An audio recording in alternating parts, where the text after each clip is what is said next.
Intro pa lang, pang horror movie na. Akala nyo nakakatakot yung mapapanood nyo. Mga balot lang naman yung ipapakita ko. Kung paano ko siya lulutuin, kung paano ko siya ilalagay sa kaserola. Habang mainit na tubig, iniisa ko ang balot at penoy ko. Dinadahan-dahan ko ito para hindi mabasag. Sayang na sayang yung itlog ng itik. Tapos lulutuin ko lang. Kung nilabas to sa sinapupunan niya, edi mas sana dumami pa. Ang kaso, ang ending, talagang lulutuin ko na siya.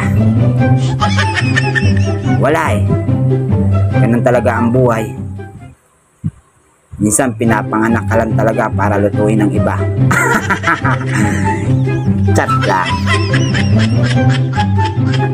Baka isipin nyo sa akin masamang tao na ako dahil napakarami kong napatay. Napatay na itlog. Nasalang ko pa siya. Bago ko siya pakuluan sa mainit na tubig. At tatakpan ko na siya. Ang ending, nakapamewang pa yan. Pinagpawisan kahit wala namang pawis. Ngingiti pa yan.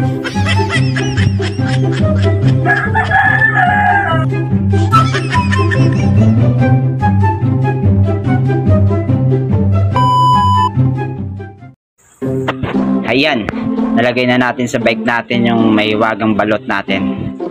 Ilalako na natin siya.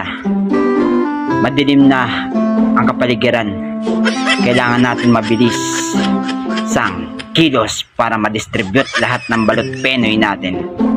Dahil papasok pa tayo sa duty. Wow! May limit lang ang paglalako.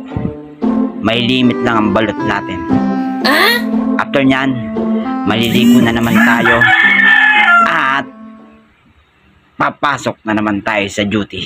Wow! Mission accomplished, sir. Ma'am, saludo po sa inyong lahat. Balot, penoy, chicharon, nilagang mani, mga suki.